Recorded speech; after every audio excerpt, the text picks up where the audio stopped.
তো আজকের ভিডিওতে আমার সম্পূর্ণ নিজের করা একটি বল। এটা আমি কারো কাছ থেকে কখনো দেখিনি, কারো কাছে মানে আমি এক কথায় আমি এটা কোথাও কোনো ভিডিও দেখিনি, কারো কাছ থেকেও শিখিনি। এটা সম্পূর্ণ আমি নিজে এই বলটি ট্রাই করেছি, করার পর আস্তে আস্তে এই বলটি হয়েছে।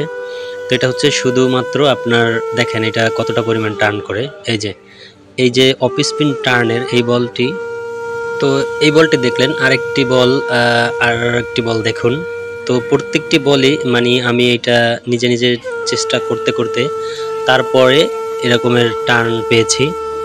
তো এটা হচ্ছে এইভাবে দুই আঙ্গুল দিয়ে ধরে, শুধু দুই আঙ্গুলে জাস্ট এইভাবে ধরার পরে এটা নিচের দিকে টান দিয়ে বলটি করতে হয়। তো এখানে গ্রিপে যদি আপনি হাত রাখেন তাহলে সেক্ষেত্রে আর একটু বেশি টার্ন পাবেন, আর যদি গ্রিপের বিপরীতে রাখেন তাহলে আরও হয়তোবা টার্ন পাবেন একটু কম। তো এই বলটি দেখুন, এটাও কিন্তু মোটামুটি টার্ন করেছে। তো প্রত্যেকটা বলই আপনি যদি এভাবে এই জাস্ট এই গ্রিপে ধরে যদি আপনি করতে পারেন ঠিকমতো, তাহলে আপনার বল নিশ্চয়ই টার্ন করবেই করবে। তো কিন্তু আপনার মারতে হবে ঠিকমতো। এই বলটা আরও বেশি টার্ন করেছে দেখুন। তো ধন্যবাদ সবাইকে ভিডিওটি দেখার জন্য।